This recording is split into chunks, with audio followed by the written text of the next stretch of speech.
नमस्कार दोस्तों, आप सभी का आपके अपने चैनल बियॉन्ड ट्यूटर्स में मैं मनीष तहे दिल से स्वागत और अभिनंदन करता हूं। दोस्तों, आज आप लोगों के लिए क्लास 10th की डेमोक्रेटिक पॉलिटिक्स का वीडियो नंबर लेक्चर नंबर 2 लेकर आया हूं। जो फर्स्ट चैप्टर था बच्चों हमारा डेमोक्रेटिक पॉलिटिक्स का पावर शेयरिंग, उसका वीडियो नंबर लेक्चर नंबर 2 है। मैंने पहले लेक्चर में पूरा इंट्रोडक्शन दिया है, बताया है कि पावर शेयरिंग क्या होता है, इंडिया में उसका क्या प्रोसीजर है। जिन भी सब्सक्राइबर्स ने, जिन भी मेरे प्यारे बच्चों ने वो वीडियो नहीं देखा है बच्चों, प्लीज पहले वो वीडियो देखिएगा। उससे पहले मैंने बिल्कुल 2020, 2021, 2020, 2021 के लिए जो पूरा सिलेबस है सीबीएसई का पेपर पैटर्न है, उस पर भी एक वीडियो बनाया है, आपको प्लेलिस्ट में मिल जाएगा, वो आप जरूर जाके देखिएगा और उससे ही पूरी अच्छे से तैयारी करें। मैंने लास्ट वीडियो में बोला था एक सक्सेसफुल स्टूडेंट के लिए जरूरी है कि उसको पता रहे सिलेबस क्या है। मैं बिल्कुल बोर्ड के हिसाब से तैयारी कराऊंगा, आपको कहीं कहीं जाने की जरूरत नहीं है, कोई चिंता करने की जरूरत नहीं है। बस आप मेरे वीडियो को आखिर तक देखें, लाइक करें, शेयर करें, सब्सक्राइब करें, कमेंट करें। बच्चों, मैं एक मोटो के साथ चल रहा हूं, एक एम के साथ चल रहा हूं। बच्चों, बहुत सी बार मुझे कहा जाता है सर सोशल स्टडी बोरिंग है, पर अब बोरिंग नहीं रहेगा, क्योंकि अब मनीष बिवाल, आपके दोस्त, आपके साथी, आपके सर आपके बीच में आ चुके हैं, जो कि मोटो लेकर आए हैं, एक एम लेकर आए हैं कि बोरिंग टू इंटरेस्टिंग मोड। बच्चों को बोरिंग से इंटरेस्टिंग मोड पे ले जाना ही बच्चों मेरा मोटो है सोशल स्टडीज में, इसलिए अच्छे से तैयारी करेंगे। आज का जो हमारा वीडियो लेक्चर है वो उसका टॉपिक है बेल्जियम एंड श्रीलंका। ठीक है बच्चों, तो बेल्जियम एंड श्रीलंका पर हम लोग शुरुआत करते हैं। बच्चों, पावर शेयरिंग का जो मैंने फर्स्ट वीडियो लेक्चर उसमें बनाया था, तो मैंने आपको इंडिया के बारे में बताया। ठीक है, क्या होता है कि जब पावर शेयरिंग होती है, हर देश में कुछ प्रॉब्लम्स होती हैं, ठीक, कुछ ना कुछ प्रॉब्लम होती है, अलग अलग तरीके के लोग रहते हैं और अलग अलग प्रॉब्लम होती है। तो ये जो दो कंट्री का आपको एग्जांपल दिए गए, first that is Belgium and second one that Sri Lanka, इन दो कंट्री की जो प्रॉब्लम्स है, उन प्रॉब्लम्स के थ्रू, इन दोनों की स्टोरी के थ्रू हमें समझाया जाएगा कि साहब अगर पावर शेयरिंग सही फॉर्म में करी जाए तो कंट्री अच्छे से ग्रोथ भी कर सकती है, और अगर सही तरीके से नहीं किया जाए तो वहां पे वायलेंस भी हो सकता है, स्ट्राइक भी हो सकती है, लोगों को काफी हार्म भी हो सकता है, कंट्री को काफी नुकसान हो सकता है। इन दोनों स्टोरी से हम यही समझने की कोशिश करेंगे कि what is the importance of power sharing for the growth of the country. देश के विकास के लिए, देश की ग्रोथ के लिए पावर शेयरिंग की क्या इंपोर्टेंस है, ये दोनों कंट्रीज के एग्जाम्पल से हमें पता चलेगा। और ये एंडिंग तक आपको जितने भी मैं लेक्चर बनाऊंगा इस चैप्टर के, मेरी कोशिश से 5 to 6 लेक्चर्स इस चैप्टर के बनेंगे, एंडिंग तक आपको सब कुछ पता चल जाएगा कि क्या कौन सी कंट्री का एक अच्छा मॉडल रहता है जिससे कि उनकी कंट्री ग्रोथ करती है और कौन सी कंट्री में वायलेंस होता है बच्चों। ओके, ये आप जानने के लिए बन रही। अब ये जो बेल्जियम एंड श्रीलंका में है, आप बोलोगे सर ठीक है मॉडल, पर पहले ये तो बताओ प्रॉब्लम क्या थी। तो उस प्रॉब्लम को समझने के लिए बच्चों आपको पहले एक वर्ड समझना जरूरी है, that is ethnic. Okay, which word? Ethnic. ये वर्ड आपको समझा देता हूं मैं। ठीक है, मैंने पावर शेयरिंग का मतलब भी समझाया था पहले वीडियो में, वो जरूर देखिएगा। इथनिक वर्ड मतलब क्या होता है? A social division based on shared culture. A social division based on shared culture. ठीक है, एक जो शेयर कल्चर होता है, आपको पता है एक देश में रहते हैं तो सब एक तरीके का कल्चर क्या करते हैं, शेयर करते हैं। कल्चर में आपकी हर चीज आती है बच्चा, खाना पीना, रहना, आपकी बोली चाली, हर चीज जो होता है वो कल्चर का पार्ट होता है। तो एक हम शेयर कल्चर करते हैं, पर उस शेयर कल्चर के में भी क्या होता है, सोसाइटी काफी रूप से डिवाइड हो जाती है, काफी तरीके से डिवाइड हो जाती है, और उसी को हम लोग क्या कहते हैं, सोशल डिवीजन को कहते हैं। जब सोसाइटी क्या हो जाती है, डिवाइड हो जाती है या डिवाइड करी जाती है। ठीक है बच्चों, अब ये सोसाइटी डिवाइड किस किस बेसिस पे हो सकती है? कास्ट के बेसिस पे हो सकती है। जैसे हमारा इंडिया है, इंडिया में सोसाइटी किस बेसिस पे थी? कास्ट के बेसिस पे थी। आपने देखा होगा एंशिएंट टाइम में, पहले के समय में क्या था, 4 वर्ण बना रखे थे, ब्राह्मण सबसे ऊपर, क्षत्रिय सबसे, उसके बाद फिर वैश्य और फिर शूद्र। शूद्र पे काफी एट्रोसिटीज, काफी डिस्क्रिमिनेशन भी किया जाता था। तो ये क्या था, सब का कल्चर एक ही था, सबकी जो खाना पीना रहना सबका एक तरीके का था, बट फिर भी क्या था, सोसाइटी में एक डिवीजन क्रिएट कर दिया कि ये हायर ये लोअर। ठीक है, तो जो क्या है, सोसाइटी ऐसे डिवाइड हो जाती है। तो कास्ट के बेस पे हो सकता है, ओके बच्चों, रेस के बेस पे हो सकता है। ठीक है, आपने एफ्रो अमेरिकन के बारे में सुना होगा कि अमेरिका में जो काले लोग थे उनके साथ एट्रोसिटीज की जाती थी, डिस्क्रिमिनेशन किया जाता था। ठीक है, तो उनको साथ जो किया जाता था वो भी क्या था, सोसाइटी को डिवाइड कर दिया। किस बेस पे? रेस के बेस पे। कल्चर सेम था। ओके बच्चों, नेक्स्ट हम लोग आते हैं, तो अब जो है तीसरा है लैंग्वेज बच्चों। किस बेसिस पे? लैंग्वेज। अब भाई वो लोग ये लैंग्वेज बोलते हैं, ये लोग ये लैंग्वेज बोलते हैं, दोनों डिफरेंट डिफरेंट है, सोसाइटी क्या हो गई, डिवाइड हो गई। तो इन ये क्या होते हैं, इथनिक ग्रुप होते हैं, जो डिफरेंट डिफरेंट ग्रुप्स है, कास्ट के हैं तो वो अलग इथनिक ग्रुप हो गया, फिर जो रेस है वो उनका अलग ग्रुप। तो ये क्या है, ग्रुप है, ऐसा सोसाइटी डिवाइड हो जाती है। अभी भी कोई प्रॉब्लम आप कमेंट बॉक्स में मुझे कमेंट करके बताएं। और अभी भी आगे बढ़ने से पहले मैं आपको जो 2 वर्ड है बच्चों वो और अच्छे से क्लियर करना चाहूंगा, ये टॉपिक में रफ कर रहा हूं। ठीक है, तो जो 2 है बच्चों, वो 2 वर्ड आपको समझने की बहुत जरूरत है। उन 2 वर्ड को समझने के बाद ही हम लोग क्या है आगे बढ़ सकते हैं। देखिए 2 वर्ड क्या है, एक है बच्चों मेजोरिटी। क्या है? मेजोरिटी। तो मेजोरिटी क्या होता है? More population, more population relatively others.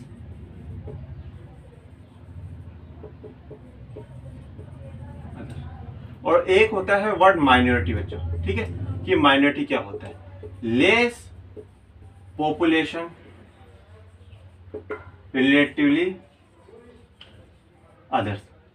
ठीक है, ये 2 वर्ड बच्चों, ठीक है, 2 वर्ड आपको समझ में आए? पहला क्या है? मेजोरिटी, मोर पॉपुलेशन, ज्यादा पॉपुलेशन होना दूसरों के कंपैरिजन, दूसरे ग्रुप के कंपैरिजन में। और minority, less population relatively others, दूसरे ग्रुप के कंपैरिजन में लेस पॉपुलेशन होना। आप मानिए 2 ग्रुप है, एक ग्रुप कौन सा है? एक्स ग्रुप है, और एक ग्रुप कौन सा है? वाई ग्रुप है। मान लीजिए इनकी जो पॉपुलेशन है, एक किसी कंट्री में, एक किसी सिटी में, एक किसी कहीं पर भी, इनकी पॉपुलेशन टोटल है 60%। कितनी है? 60%। और इन वाई वालों की क्या है? 40%।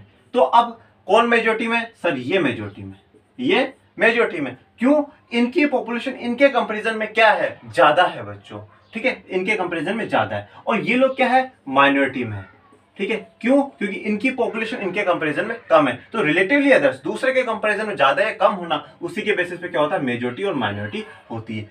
तो ये मैंने आपको बेसिक बता दिया बेल्जियम एंड श्रीलंका का। अब हम एक एक कंट्री की स्टोरी को समझते हैं बच्चों। सबसे पहले जो शुरू करेंगे वो बेल्जियम से करते हैं, ठीक है, कि बेल्जियम कि मैं प्रॉब्लम क्या थी, और फिर उसका सॉल्यूशन हम आने वाले वीडियो लेक्चर्स में जरूर शेयर करें, बताऊंगा मैं आपको। बेल्जियम, देखो बच्चों, अगर आप कभी क्रिकेट मैच खेलने गए हो तो क्रिकेट मैच खेलने से पहले क्या होता है? पिच को देखा जाता है, समझ रहे हैं? पिच कैसी है, वहां क्या है। तो हम भी बेल्जियम की स्टोरी जानने से पहले क्या करेंगे? बेल्जियम कंट्री के बारे में जानेंगे, ठीक है। तो आपकी जो बेल्जियम की लोकेशन है वो जानेंगे, ठीक है। तो इसलिए सबसे पहले कंट्री कौन सी है? बेल्जियम, ठीक है, कंट्री कौन सी है? बेल्जियम। इसकी कैपिटल क्या है बच्चों? ये कैपिटल बहुत अच्छे से आपको याद रखनी है बच्चों, ये बहुत अभी इंपॉर्टेंट आएगी, इस वीडियो में भी यूज होगी, आगे बहुत इंपॉर्टेंट रोल प्ले करेगी। कैपिटल ब्रसलेस। इनकी कैपिटल क्या है? ब्रसलेस। कौन से कॉन्टिनेंट में आते हैं सर ये? इनका जो कॉन्टिनेंट है बच्चों वो है यूरोप। इंडिया कौन से में है?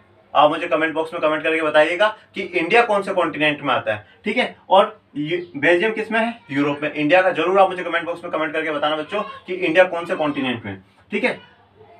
इनका एरिया कितना है? स्मॉलर देन हरियाणा, ठीक है, जो हमारा हरियाणा स्टेट है उससे भी छोटा सा क्या है इनका एरिया है, ठीक है। और फिर इनकी जो नेबरिंग कंट्रीज है बच्चों, नेबरिंग कंट्रीज कौन कौन सी है वो भी देख लो एक बार। इनके नेबर्स कौन कौन है? तो नेबर्स इनके हैं आपके Luxembourg, Netherlands, Germany and France. ये जो 4 कंट्रीज हैं ये इनकी क्या है? नेबरिंग कंट्रीज है। और अब आपका एक और क्वेश्चन है, मैं बता रहा हूं आपको, आप मुझे कमेंट बॉक्स में ये भी बताइएगा कि इंडिया की कौन कौन सी नेबरिंग कंट्रीज है। तो 2 क्वेश्चन हो गए बच्चे आप लोगों के लिए। पहला, इंडिया कौन से कॉन्टिनेंट में आता है, और दूसरा, इंडिया की कौन सी नेबरिंग कंट्रीज है, ठीक है। तो बेल्जियम का हो गया, कंट्री बेल्जियम है, कैपिटल आपकी ब्रसलेस है, मतलब बेल्जियम की, कॉन्टिनेंट उनका यूरोप है, इंडिया का आपको बताना है, एरिया स्मॉलर देन हरियाणा है, और neighbouring countries Luxembourg, Netherlands, Germany and France, ठीक है बच्चों। ये बेल्जियम का जो बेसिक नॉलेज था वो मैंने आपको बता दिया है, ठीक है। अब हम लोग बढ़ते हैं प्रॉब्लम की ओर कि बेल्जियम में प्रॉब्लम क्या है, ठीक है। अब बेल्जियम की प्रॉब्लम जानते हैं बच्चों, ठीक है। बेल्जियम में बच्चों 2 क्या है? 2 मेजर ग्रुप्स हैं, 2 मेजर ग्रुप्स हैं, ठीक है। 2 मेजर ग्रुप्स कौन कौन से बच्चों वो देखते हैं। एक जो ग्रुप है वो, और दूसरा, पहला जो ग्रुप है बच्चों वो है डच स्पीकिंग पीपल। पहला ग्रुप कौन सा है? डच स्पीकिंग पीपल है बच्चों। पहला कौन सा ग्रुप है? डच स्पीकिंग पीपल, जो कि डच लैंग्वेज बोलते हैं। और दूसरा कौन सा बच्चों? French speaking people. दूसरा कौन सा है? फ्रेंच बोलते हैं। पहला जो लोग डच बोलते हैं, दूसरे जो फ्रेंच बोलते हैं। बेल्जियम कंट्री में ही 2 ग्रुप हैं, एक डच बोलने वाले, एक फ्रेंच बोलने वाले। इनकी जो पॉपुलेशन है बच्चों वो कितनी है? 59% है। टोटल कंट्री की जितनी भी पॉपुलेशन उसका 59% कौन है? डच स्पीकिंग पीपल है, जो कि डच बोलते हैं। 40% फ्रेंच स्पीकिंग पीपल है, टोटल पॉपुलेशन का 40% फ्रेंच बोलने वाले लोग हैं। ये लोग कहाँ रहते हैं? ये फ्लेमिश रीजन में रहते हैं। एक रीजन है बेटा वहां का, उस फ्लेमिश रीजन में रहते हैं। ये लोग वैलोनिया रीजन में रहते हैं, ये वेलोनिया रीजन में रहते हैं। ठीक है, तो पूरा कंट्री के हिसाब से इनकी 59 और इनकी 40% थी। ठीक है, अब हो गया, इन दोनों के बीच में बड़ा डिस्प्यूट क्रिएट होगा और फिर कैसे सॉल्व करेंगे वो अपन जानेंगे। अब 1% बच्चों कौन है? जर्मन स्पीकर्स भी है, जो जर्मन बोलते हैं। 1% कौन है? जर्मन स्पीकिंग पीपल भी है बच्चों। देखो 59 ये हो गए, 40% आपके, 1% जो है वो आपके कौन है? जर्मन स्पीकिंग पीपल बच्चों। 59 डच स्पीकिंग हो गए, 40% French speaking, 1% German speaking. But बच्चों ये क्या है, ये इतना इफेक्ट नहीं डालेंगे। क्यों नहीं डालेंगे? एक्चुअली ये तो सबसे कम है। ठीक है, और जब 1% है तो ना इनको इनसे कुछ है इफेक्ट पड़ता है ना इनको इनसे, ये इनको दोनों सपोर्ट कर देते हैं, इनको इतनी कोई प्रॉब्लम भी नहीं है। ठीक है, तो ये ज्यादा इफेक्ट नहीं डालेंगे, इफेक्ट डालेंगे ये दो ग्रुप, डच स्पीकिंग और फ्रेंच स्पीकिंग। ठीक है बच्चों, तो ये जो हमने प्रॉब्लम थी ये कहाँ की जानी? बेल्जियम की जानी। पर मैंने अभी आपको एक बात बोली थी कि जो ब्रसेल्स है, ठीक है, जो ब्रसेल्स आपकी कंट्री कैपिटल है, वो बहुत बड़ा इफेक्ट क्रिएट करेगी। कैसे करेगी? पर उसको जानने से पहले आपको एक बात और बताता हूं, वो आप जानिए, क्योंकि वो आगे आने वाले टाइम में बहुत इंपॉर्टेंट रोल प्ले करेगी। देखो मेजोरिटी किसकी थी बच्चों? डच स्पीकिंग की। किसकी थी? पूरी कंट्री में मेजोरिटी किसकी है? डच स्पीकिंग पीपल्स की। बट पावरफुल कौन है बच्चों? ज्यादा जो पावरफुल है, रिचनेस कौन है? वो है आपके फ्रेंच स्पीकिंग पीपल। तो मेजोरिटी तो डच स्पीकिंग पीपल की है, बट पावरफुल कौन है? फ्रेंच है। अब ये क्यों है, ऐसा क्यों है, इसका भी मैं आपको जवाब दूंगा। ठीक है, डच स्पीकिंग मेजोरिटी में होने के बावजूद भी पावरफुल नहीं है, ज्यादा रिचनेस नहीं है, उसका एक कारण है इनको बाद में थोड़ा सोशल राइट्स, इकोनॉमिक राइट्स मिले हैं। और ये फ्रेंच फिर भी पावरफुल क्यों है वो हम अभी देखते हैं। ठीक है बच्चों, अब क्या था? 59% टोटल पॉपुलेशन क्या था, 40% पूरी कंट्री की टोटल पॉपुलेशन का था। अब हम सिटी की बात करते हैं, जो वहाँ की कैपिटल है ब्रसेल्स, वहाँ की बात करते हैं। यहाँ का सिनेरियो बेटा बिल्कुल अलग है। ठीक है, यहाँ की जो पिच है खेलने की वो बिल्कुल अलग है। ठीक है, पूरी कंट्री की पिच अलग थी और ब्रसेल्स की पिच अलग है। देखिए समझिए कैसे। देखो ब्रसेल्स में पूरी कंट्री में ज्यादा मेजोरिटी में कौन था? Dutch speaking. बट जो ब्रसेल्स है, जो वहाँ की कैपिटल है, वहां पर कौन है? 80%। ओहो ग्रेट ग्रेट, 80% जो पॉपुलेशन है। अब मान लीजिए, सपोज मान लीजिए आप ब्रसेल्स की 1 लाख पॉपुलेशन, कितनी पॉपुलेशन है? सिर्फ ब्रसेल्स सिटी की, पूरे देश की नहीं, सिर्फ ब्रसेल्स सिटीज की 1 लाख पॉपुलेशन है। उसका 80% कौन है? फ्रेंच स्पीकिंग पीपल है। मतलब 80,000, कितने? 80,000 जो लोग हैं वो फ्रेंच वाले हो गए। और यहाँ पे डच स्पीकिंग की कितनी है? 20%। कितनी? 20%। मतलब 2000 कौन, सॉरी 20,000 कौन हो गए? डच स्पीकिंग पीपल हो गए। तो अब यहाँ पे फ्रेंच की ब्रसेल्स में है, जो कैपिटल में है, वो ज्यादा है बच्चों। अब आप पूछोगे सर पूरी कंट्री में तो डच की ज्यादा है, ब्रसेल्स में इनकी ज्यादा है, तो बेटा प्रॉब्लम ही यहाँ है। क्रिएट जो प्रॉब्लम करेगा वो ब्रसेल्स ही करेगा। अब मैंने बताया था कि फ्रेंच ज्यादा पावरफुल है। वो क्यों पावरफुल है?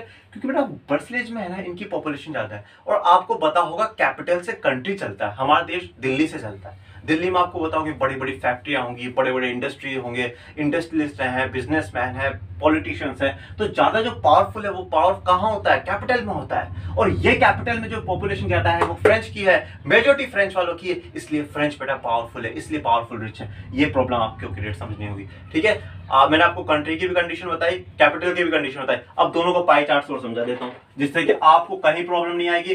बच्चों मैं आपको कहता हूं कि आप लोग बिल्कुल एक अच्छा सा मोटा सा रजिस्टर खरीद लीजिएगा। आज ही दुकान पे जाइएगा, अच्छा सा मोटा सा रजिस्टर खरीद लीजिए। मैंने पहला वीडियो बनाया था सिलेबस पेपर पैटर्न का, वो पूरा उतारिए। फिर उसके बाद पावर शेयरिंग का इंट्रोडक्शन, और आज ये पूरा एक एक नोट्स कॉपी करते जाइए। आप कहीं जरूरत नहीं पड़ेगी आपको, बोर्ड में अच्छे से अच्छे मार्क्स लाओगे। जबरदस्त, जिंदाबाद। ठीक है बच्चों, तो अब हम लोग जानते हैं कंट्री में क्या स्थिति। ये मानिए पूरी कंट्री है, पूरी कंट्री। इसमें जो था 59% कौन थे? डच थे बच्चों। कौन थे? डच। 40% कौन था बच्चों? फ्रेंच। और 1% कौन था? जर्मन। ठीक है बच्चों, ये कहां का? पूरी कंट्री का था। ठीक है, आप रेशियो को देखिएगा बच्चों, पाई चार्ट को मत देखिएगा, मैं बोल देता हूं मेरी ड्राइंग बहुत खराब है। ठीक है, और ये क्या है? ब्रसेल्स की। ये जो 59% है पूरी कंट्री की जो पॉपुलेशन है, ठीक है, उसका है। और ये 40% पूरी कंट्री की पॉपुलेशन का, ये 1% पूरी कंट्री की पॉपुलेशन का। बट यहाँ पे क्या है? जो सिर्फ ब्रसेल्स की पॉपुलेशन है उसका है। ये 80% फ्रेंच और 20% आपके डचेस। ठीक है बच्चों, बात क्लियर। बेल्जियम का टॉपिक यहाँ अभी खत्म। अब हम लोग बढ़ते हैं श्रीलंका की तरफ। कोई कमी, कोई परेशानी, कोई दिक्कत हो कमेंट बॉक्स में कमेंट करके बताइएगा। मैंने आपको 2 क्वेश्चन दिए हैं। एक तो पूछा है कि इंडिया कौन से कॉन्टिनेंट में आता है और इंडिया की नेबरिंग कंट्रीज कौन सी है। बच्चों आप लोगों ने पढ़े हैं, पहले पढ़ी हैं सारी चीजें, आप मुझे जरूर बताइएगा कमेंट बॉक्स में कमेंट करके। ठीक है, अब हम लोग श्रीलंका की तरफ बढ़ते हैं। श्रीलंका के भी बारे में जान लेते हैं। श्रीलंका कंट्री, श्रीलंका है, जो कैपिटल है बच्चों इनकी वो है श्री जयवर्धनेपुरा कोट्टे। श्री जयवर्धनेपुरा कोट्टे। ठीक है, ये वहां की क्या है, कैपिटल है। इनका जो कॉन्टिनेंट है बच्चों वो एशिया है। ठीक है, एरिया जो इनका है सिमिलर टू हरियाणा। ठीक है, जितना हमारा हरियाणा है उतना ही इनका भी एरिया है। ठीक है, तो capital Shri जयवर्धनपुरा Kotte, continent Asia और एरिया सिमिलर टू हरियाणा। ठीक है, और ये एक आइलैंड कंट्री है। कैसा कंट्री? आइलैंड कंट्री है। ठीक है बच्चों, ये हम लोग अब इनमें प्रॉब्लम क्या थी, इनकी प्रॉब्लम भी जान लेते, जल्दी से जान लेते बच्चों। और वैसे मैं जल्दबाजी करता नहीं हूं, बट फिर भी जल्दी से देख लेते हैं क्या है अब इनकी प्रॉब्लम क्या है। अब यहाँ पर 2 ग्रुप है बच्चों, 2 ग्रुप। कितने ग्रुप है? 2 ग्रुप है, वो भी लैंग्वेज पे बेस पे। वहां पर भी लैंग्वेज के बेस पे थे, यहाँ पे भी लैंग्वेज के बेस पे। यहाँ 2 ग्रुप कौन कौन से, आओ जानो। ठीक है, एक है सिन्हाला। कौन से बच्चों? सिन्हाला स्पीकर्स हैं, जो सिन्हाला एक लैंग्वेज है, सिन्हाला बोलते हैं। दूसरे हैं बच्चों वो है तमिल स्पीकर्स हैं, जो तमिल भाषा बोलते हैं। ये जो सिन्हाला है ये 74% है बच्चों। कितने परसेंटेज है? 74, बहुत ज्यादा है। और तमिल कितने हैं? सिर्फ 18% है। ठीक है, सिन्हाला 74, तमिल 18%। ये जो है ये बच्चों क्या फॉलो कर रहे हैं? बुद्धिज्म फॉलो कर रहे हैं, भगवान बुद्ध को मानते हैं। ठीक है, बुद्धिज्म को फॉलो कर रहे हैं। ये लोग जो है इसमें 2 रिलीजन को मानने वाले लोग हैं, हिंदू भी हैं और मुस्लिम्स भी हैं। ठीक है, जो हिंदुइज्म को मानते हैं और इस्लाम को मानते हैं, वो 2 लोग इसमें है, 18% इसमें है। अब ये जो तमिल वाला ग्रुप है ना बच्चों, ये 2 में फिर बाइफरकेट हो रहा है। ठीक है, 2 में बाइफरकेट हो रहा है। एक है यहाँ पे श्रीलंकन तमिल्स। कौन से? श्रीलंकन तमिल्स। इस 18% का जो 13% है बच्चों, वो कौन है? श्रीलंकन तमिल्स है। और इसमें से 5% जो बाकी रह गया वो कौन है? इंडियन तमिल्स है बच्चों। कौन है? Indian Tamils. ये जो श्रीलंकन तमिल से शुरुआत से हमेशा से श्रीलंका में रह रहे, वहां रह रहे। और ये जो 5% इंडियन तमिल्स है, आप लोगों को पता होगा जब ब्रिटिशर्स का कॉलोनियल रूल चल रहा था पूरी दुनिया पे, तो इंडिया से क्या करा, प्लांटेशन के लिए श्रीलंका भेज दिया गया, वो वहीं रह गए। 5% ये वो लोग हैं। अब यहाँ पे बच्चों 7% जर्मन भी है, सॉरी 7% आपके क्रिश्चियंस भी है। सॉरी बच्चों, सॉरी गलती हो गई, जर्मन बोल दिया। 7% क्रिश्चियंस भी है जो दोनों लैंग्वेज बोलते हैं, बहुत लैंग्वेज। ठीक है, सिनाला भी बोलते हैं कुछ, और कुछ क्या करते हैं, तमिल भी बोलते हैं। जहां वहां पे किसने इफेक्ट नहीं डाला? जर्मन ने नहीं डाला, यहाँ पे क्रिश्चियंस नहीं डालेंगे। यहाँ पे प्रॉब्लम सिन्हाला और तमिल के बीच में होगी, जो हम आगे जाके देखेंगे। ठीक है बच्चों, इसमें आगे अब आपको कोई भी प्रॉब्लम है तो आप मुझे कमेंट बॉक्स में कमेंट करके बताइएगा बच्चों। ज्यादा से ज्यादा अच्छी से अच्छी और इन्फॉर्मेशन के लिए हमारे टेलीग्राम, इंस्टाग्राम के चैनल को लाइक करें, ज्वाइन करें, यूट्यूब पे लाइक करें, शेयर करें, सब्सक्राइब करें। कमेंट बॉक्स में कमेंट डाल के मुझे बताएं कि सर ये अच्छा लगा या ये कमी थी, ये चीज समझ में नहीं है, तो मैं कमेंट में आपको समझाने की कोशिश करूंगा। और अगर ज्यादा लोग की डिमांड रही तो फिर से वीडियो बनाऊंगा। और आज के लिए मैंने आपको 2 क्वेश्चन दिए हैं। पहला क्वेश्चन है कि इंडिया कौन से कॉन्टिनेंट में है, और दूसरा इंडिया की कौन सी नेबरिंग कंट्रीज है, वो आपको बताना है बच्चों। ज्यादा से ज्यादा ध्यान रहिए, आप मेरे चैनल से बने रहिए, मैं आपको बोर्ड में बिल्कुल अच्छे से अच्छे नंबर दिलाऊंगा। चिंता न करें, स्वस्थ रहें, अच्छे से रहें, अच्छे से पढ़ाई करें। तब तक के लिए जय हिंद, जय भारत।